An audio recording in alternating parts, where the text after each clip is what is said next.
This episode of the Drone Radio Show podcast is presented by Robert Marigliano of Sun Harvest in Linden, California. Thank you, Robert, for supporting the show. That's where that cross-pollination comes from what we've seen in our military experience. So, what we need to look at is we need to look at what we would often refer to as the chain of custody, but in the commercial sector is how do I keep my camera focused on something for a persistent amount of time with the least amount of interference. You're listening to the Drone Radio Show podcast, the show about drones and the people who use them for business, fun, and research. Hosted by Randy Goers. Hello, everyone. This is Randy Goers, and welcome to the Drone Radio Show podcast, episode 206. What can be learned from serving the military UAV sector? For that question, we turn to Luke Layman, CEO of Vector Aerial, a leading provider of unmanned aerial systems and services offering custom, innovative, and cost-effective solutions. Luke is a former United States Air Force fighter pilot with more than 15 years of aerospace experience in critical leadership, training, and high-technology roles. He founded Vector Solutions in 2014 and soon after Vector Aerial to provide premier drone solutions. He holds several flight certifications, including Airline Transport Pilot, Flight Instructor Instruments, and Part 107.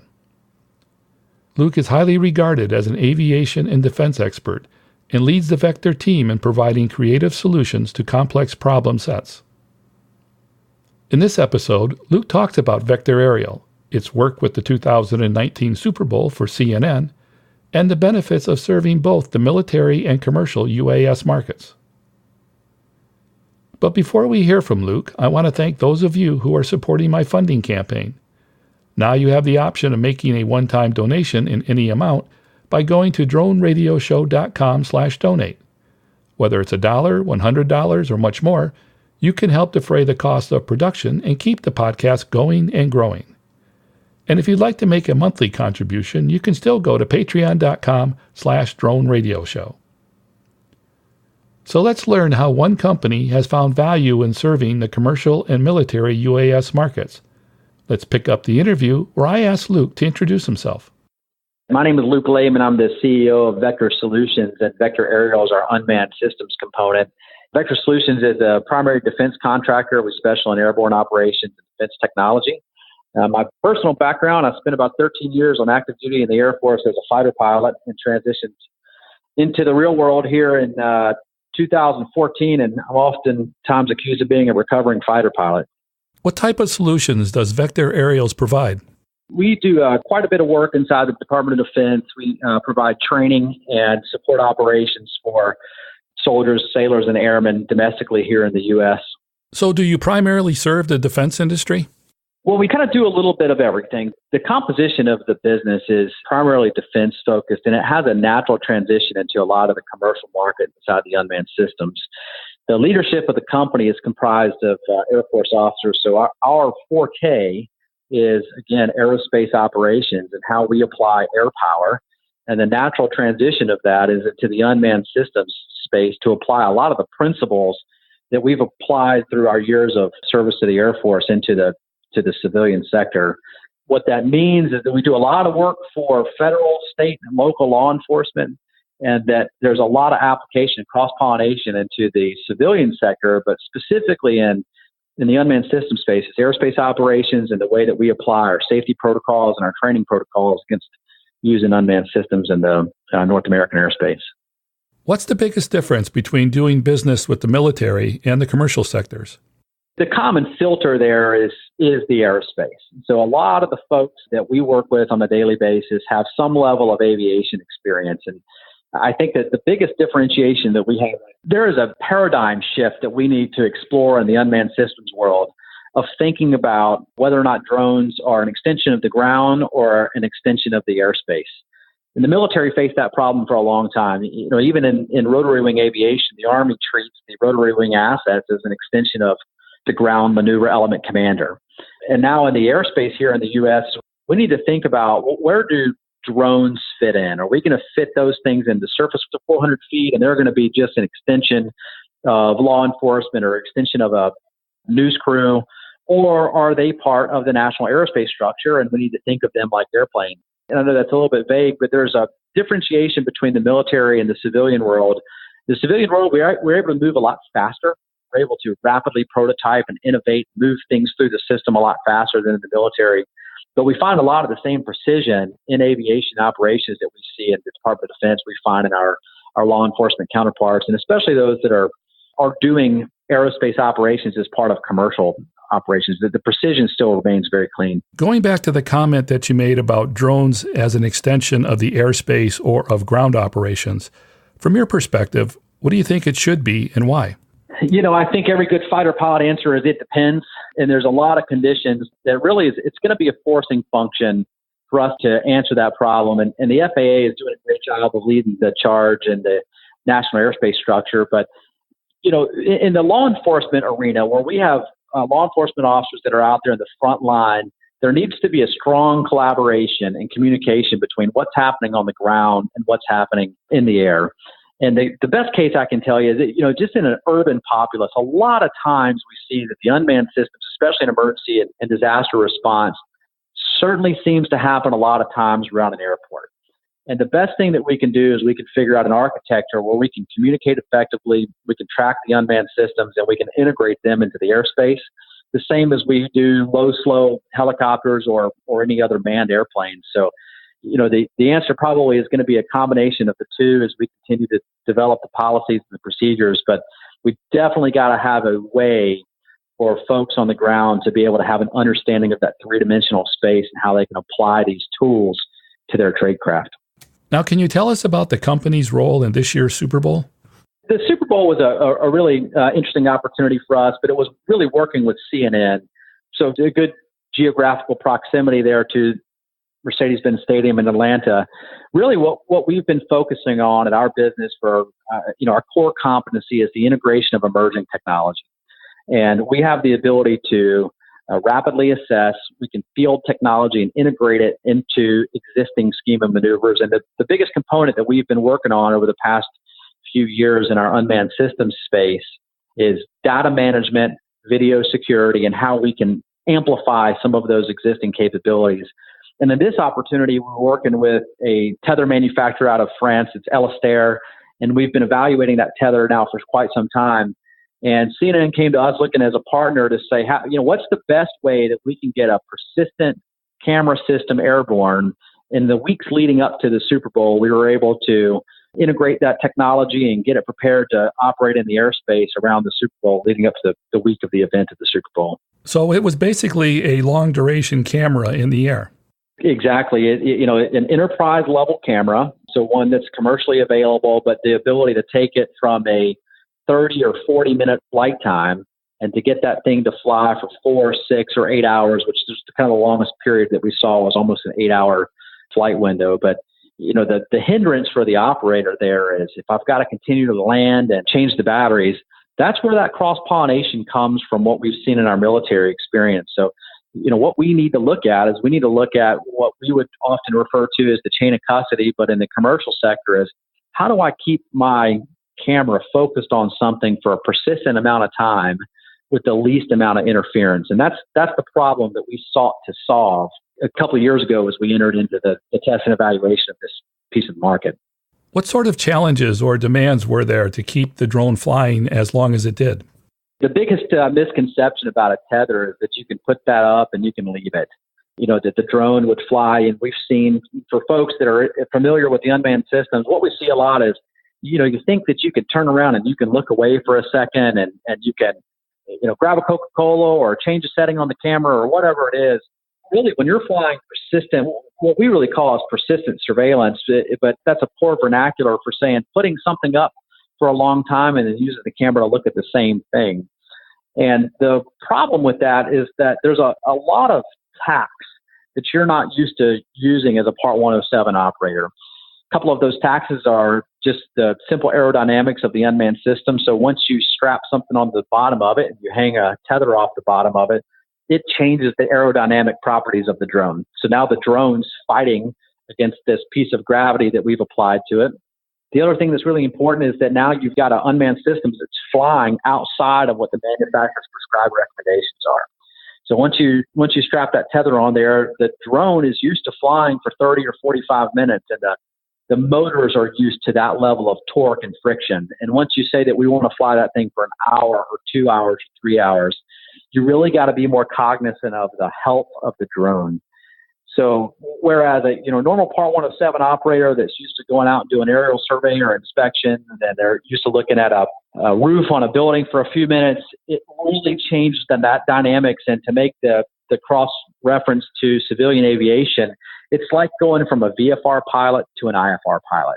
Now it's less about what the drone's doing and where it's operating in environment, and more about watching the instruments. So it really is imperative to spend a lot of time looking at the battery charge of the drone, looking at the conditions of the drone that's operating, being cognizant of what's happening, listening for the feedback of the engine rotors on that. But also we have a second system that monitors the power input of the drone. So you really have to begin to cross-reference to make sure that you're pulling all of that information correctly, interpreting the data. If not, you're going to drop your really expensive enterprise drone out of the sky once you overtask it. Did you use a commercially available drone, or was it something that was specifically produced? Nope, it's a commercially available drone. Yeah, so we use enterprise level equipment, and we're fairly agnostic to the drone that we're using. We don't care. What we are really looking for is that emerging technology that fits a specific use case for a specific client set. In law enforcement, they like the 30 times optical zoom. They like the IR capability. They like the duration of the drone in that 30 to 45 minutes. Obviously, in a commercial entity like CNN, where they're wanting to apply the video, they want that longer time to continue to loiter and look into the area. Are there any other projects that Vector Solution has undertaken that rise to the level of the Super Bowl? It's interesting you say that. For the press sake, it's a great story. It's really fun to think about the way that we can apply the emerging technology against an event like the Super Bowl, and how do we get thousands of people into a space where we can safely integrate drones into the environment. And the FAA has regulated in a manner.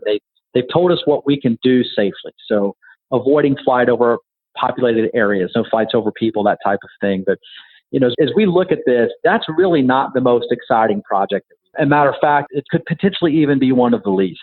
What we're really concerned about is security protocols, and how do we leverage technology to enable, especially our frontline law enforcement professionals, to really do the defense of our home fronts. So those are some of the really interesting things that we've looked at, is how do we do search and seizure missions, or swiftwater rescue, or high-risk search warrant, or missing persons. How do we apply this technology that is really going to shift the dynamics of what we've been used to doing over the past years, to leverage a relatively affordable piece of technology with a piece of training, so that the frontline defenders can help to more expeditiously answer some of these problems. Since being with the company and developing solutions, has there been anything that has surprised you? Surprise, certainly. Frustrates, certainly. And when you're dealing with emerging technology, it's really hard, and it's really frustrating when the thing doesn't work the way that you want the thing to work. And again, if I were to tell you that I was agnostic about the technology, we spend a lot of time evaluating technology and applying the same things that we do in big airplanes into small airplanes and unmanned systems. So how do you do these types of things like video distribution? How do we do data management? How do we get something that's going to fly for longer and further and inside the regulatory environment? So, admittedly, we run into things a lot of times that don't work. You put it together, and all things would lead to having a solution that should work. And that's where our company really takes pride in, is we like fixing that. We like figuring out what the missing component is. If it's an encoder, so that we can push the video to a command network, or if it's in the tether system, when you start to think about what's the secondary and tertiary effects of, if I do this, what else is it going to affect? If I fly this thing for 4 hours on a tether, what's it going to do to the lifespan of the motors? How quickly am I going to have to replace those? So I think surprising, no, only because we expect the surprises, but definitely frustrating when you think you've got a solution and you're working through the answer, only to find out that sometimes you got to go back to the drawing board, and sometimes you've spent the money on the technology and you got to start over. But we're really happy with kind of where we are in our solution set right now, and meeting those demands of the customers. ready for that next challenge for somebody to throw something at us that we can't do yet. What advice would you give to other drone entrepreneurs who are building their own business? I think the market's wide open. And I kind of go back to, if you're a business reader and you've read the book, First Break All the Rules, is really challenge what you think the status quo is. If you're thinking that unmanned systems has to do with a Phantom 4 flying roof inspections, that's yesterday's problem.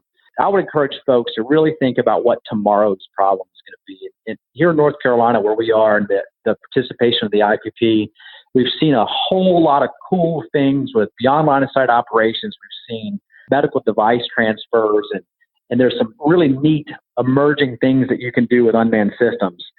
The most beautiful thing about the unmanned systems market right now is that it's not necessarily price prohibitive for somebody to get in, to become certified via Part 107, or to gain a piece of equipment, and then really go out there and stretch the limits. And obviously we don't mean break the rules, but stretch the limits of what you can do with the technology. How can I apply it in a non-standard mechanism? We've seen a lot of the agriculture, and we've obviously seen a lot of the law enforcement and commercial survey work, but where else can we apply unmanned systems so that when the FAA comes up with an architecture for how we can fly these things inside our domestic airspace, we need to have operators that are ready to beat the metric. Just apply some simple concepts. You think about what taxiing looked like 30 years ago, like Uber and Lyft did to revolutionize or to disrupt the market. I think that the unmanned systems components is really ready for a breakthrough in the next few years. Is going to be very exciting. Is there anything that we missed that we should talk about? Probably the biggest thing is, while we do a lot for the Department of Defense, and we certainly don't advertise all of those components, what's the most exciting about that? The cross-pollination between the two sectors. It's really exciting to see some of the technology, and if you follow the market, what happens a lot is that the military absorbs a lot of the cost for the technology development. We see that the sensors get smarter. We see that the unmanned systems are able to fly longer and on different frequencies with frequency hopping, spread spectrum technologies, or some of the other components there. As we move forward, I think we should have a heavy reliance on watching what the Department of Defense is doing and letting some of that emerging technology cost get eaten inside the Defense Department so that we can spit these commercial products back out and they can become readily available into the commercial sector. And for my final question, Luke, what message would you like to leave listeners in regard to the future of the drone industry? We're really excited about where it is. It's an awesome time for the enthusiasts, young and old, to get out there and to figure out what unmanned systems can do. If you can buy a commercial off-the-shelf drone and do a really cool video of your kid playing soccer, using it in your application, if you're a home builder or if you're especially law enforcement first-line defender, we're just really excited about where it's going. We're excited about the folks that are in the industry that take pride in what they do on a daily basis, and it's great to see that small business is able to really lead this charge and to help revolutionize the industry. So we're happy to share that. We're happy to have folks reach out to us so that we can share a lot of our lessons learned, and just excited to be part of the industry. That's it for episode 206 of the Drone Radio Show. I hope you enjoyed hearing from Luke Layman of Vector Aerial. I want to thank Luke for taking the time to speak with me. If you'd like to learn more about Vector Aerial or want to connect with Luke, check out the webpage at vectorsolutions.us. If you like the Drone Radio Show, please consider supporting the podcast with a small donation. The content is always free, but for as little as $1, you can help defray the cost of production. To donate, go to droneradioshow.com/donate or patreon.com/droneradioshow. And thanks for listening. Your support means a lot to me, and I hope you'll listen to more episodes of the Drone Radio Show podcast to hear how others are using drones for business, fun, and research. For the Drone Radio Show, I'm Randy Goers.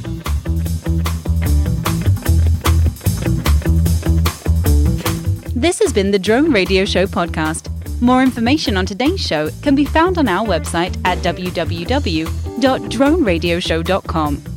If you're using drone technology for business, fun, or research and would like to share your experience on the show, please visit our website and fill out a guest appearance application. And don't forget to follow us on your favorite social media channels.